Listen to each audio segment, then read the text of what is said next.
ओम श्री गणेशाय नमः। हर हर महादेव। हाँ जी, आज पारद संस्कार के ऊपर बात करते हैं, क्योंकि आने वाले जो प्रयोग होंगे उसमें पारद का प्रयोग होगा। तो पारद को पहले शुद्ध करने के ऊपर बात करते हैं।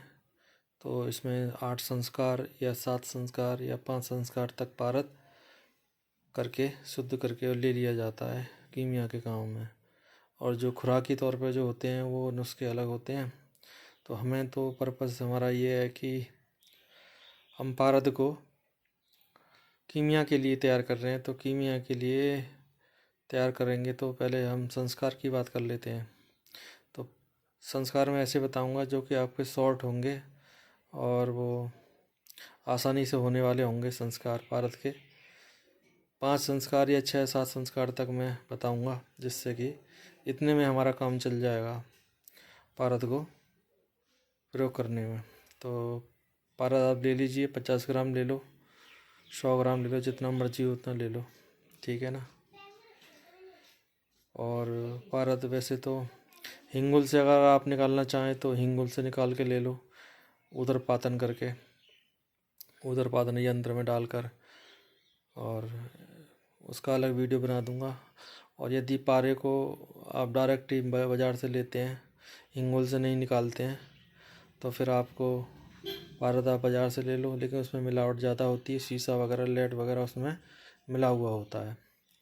तो आपको करना क्या है कि आप जितना मर्जी हो उतना ले आएँ, 10 ग्राम 20 ग्राम 50 ग्राम, जितना आपका क्षमता है उतना पारा ले आएँ।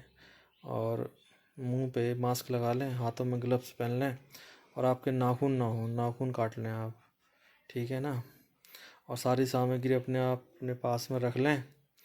रखने के बाद में करना क्या है कि आपको लेना है अदरक का रस।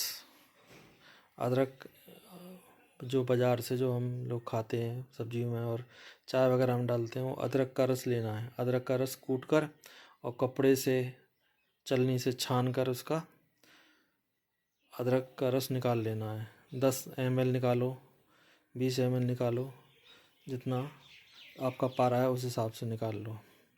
फिर आपको लेना है पान, देसी पान, देसी पान के पत्ते। पान के पत्तों को मेरे ख्याल से 5 रुपये का एक पान का पत्ता, देसी पान का पत्ता आता है 5-6 रुपये का। तो आपको पान के पत्ते ले लेने हैं और उनको पीस कर उसका रस बना लेना है। रस इतना ज़्यादा घोट लेना है कि वो रस टाइप का बन जाए, क्योंकि रस क्या निकलेगा उसमें, पूरा ही वो घुट जाता है तो रस उसका खुद ब खुद वो रस रूप हो जाता है। पान का पत्ता सॉफ्ट होता है, बहुत ताज़ी लेना है, सूखा हुआ नहीं लेना है।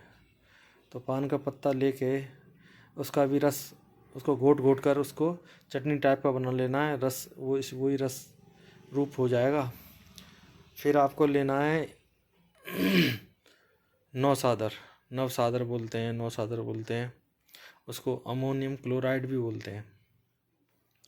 तो नौसादर लेना, पंसारी पे मिल जाता है, पंसारी की दुकान पे मिल जाता है, या आप ऑनलाइन भी ले सकते हैं नौसादर। तो नौसादर ले लें, उसको बारीक कर लें, पीस लें, कूट पीस करके। थोड़ा बारीक करने में थोड़ा मुश्किल आती है, कोई नहीं, पर कर लें आप। तो हमारे पास हो गया अदरक का रस, पान का रस, और जितना अदरक का रस हो, जितना पान का रस हो, उतना ही नौसादर इसमें डालना है। तो नौसादर को भी इसमें मिक्स कर लेना है और खूब घोटना है। घोटने के बाद में फिर हमने जो पारा लिया है, उस पारे को करना क्या है आप, कि उस पारे को खरल में लेना है। इस टाइप की खरल होगी, चीनी मिट्टी की खरल लेनी है, ठीक है ना। चीनी मिट्टी की खरल लेनी है, और लोहे की खरल नहीं लेनी है, चीनी मिट्टी की खरल में। और पत्थर की खरल भी नहीं लेनी है, संगमरमर की जो पत्थर की खरल आती हैं वो भी नहीं लेनी है। या तो चीनी मिट्टी खरल ले लो आप, ठीक है ना, सबसे आसानी से मिल जाती है।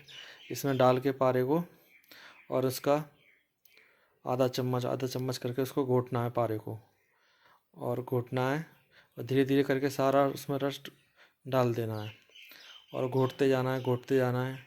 और आपको मात्र 4 घंटे उस पारे के साथ उस रस की घुटाई करनी है, अदरक के रस, पान का रस और नौसादर डाल के। और ये तीनों चीज़ बराबर मात्रा में है। और पारा आपका है, जितना रस हो उसके हिसाब से आप पारा ले लीजिए और उसको घोटना है। तो तकरीबन 4 घंटे आपको लगातार उसको घुटाई करनी है इसमें, ठीक है ना। ज़्यादा हल्का हाथ भी ना हो, ज़्यादा कठोर हाथ भी ना हो, है ना। इतना भी ऐसे भी ताकत से नहीं घोटना है कि आपका खरल टूट जाए या चटक जाए। ऐसा भी नहीं करना है कि आप दबा के उसको घोटे जा रहे हैं, ऐसे भी नहीं है। मतलब ईजिली घोटें आप, है ना, जिससे घोटाई होती है। क्योंकि ज़्यादा तेज़ से घोटोगे तो पारा इस खरल से निकल के बाहर भी गिर सकता है। तो एक तरीके से घोटें, है ना, जैसे पारे को घोटते हैं तो प्यार से, है ना, अपनी भावना अच्छी रख के पारे को घोटना है। क्योंकि पारा जो है वो तुम्हारे सेंस को उसको खींचता है, उस सेंस को पकड़ता है पारा। तो अच्छी भावना से घोटें। और घोटने के बाद में फिर करना क्या है, 4 घंटे जब हो जाए तो उसको धो लेना है। और धोने के बाद में ये आपका पहला संस्कार यानी कि स्वेदन संस्कार बोलते हैं। ये बिना उबाले और बिना उसके औषधियों में उबाले हुए ये आपका पारे का पहला संस्कार संपन्न हो जाता है। ये मैं शॉर्ट संस्कार बताया है, ये अलग तरीका है। क्योंकि ज़्यादातर स्वेदन संस्कार औषधियाँ लेते हैं, फिर उनको पानी में उबालते हैं, फिर उसको एक पारे को पोटली बनाते हैं, पोटली में फिर पारे को रखते हैं, फिर उसमें वो लटका देते हैं, दोला यंत्र करते हैं, उसमें पारे की पोटली लटका के फिर उसको पानी को उबालते रहते हैं, उसकी भाप से फिर स्वेदन करते रहते हैं। वो तरीका, वो जो है प्रोसेस बहुत लंबा है, लेंथी प्रोसेस है। तो उसमें आदमी ऊब जाता है, थक जाता है, करें ना करें यार, छोड़ो, कितना माथापच्ची है उसमें। तो मैंने हालांकि वो संस्कार भी किया है, पर वो संस्कार बहुत लंबा है, बहुत समय लेता है। उसमें पारा गलती हुई, टच हो गया नीचे तले में तो उड़ भी जाता है। तो ये जो मैंने बताया है भारत का स्वेदन संस्कार, पहला संस्कार है ये स्वेदन संस्कार है। ये आराम से आप कर सकते हैं। और इसमें पारा 4 घंटे घोटना है, सिर्फ 4 घंटे में ही आपका स्वेदन संस्कार कंप्लीट हो जाएगा। और आप इसको फिर अगले संस्कार के लिए आप यूज़ करें। तो पहला संस्कार हमारा संपन्न हुआ, फिर मैं दूसरा संस्कार के बारे में मैं बात करूँगा। तब तक के लिए हर हर महादेव। अगले वीडियो में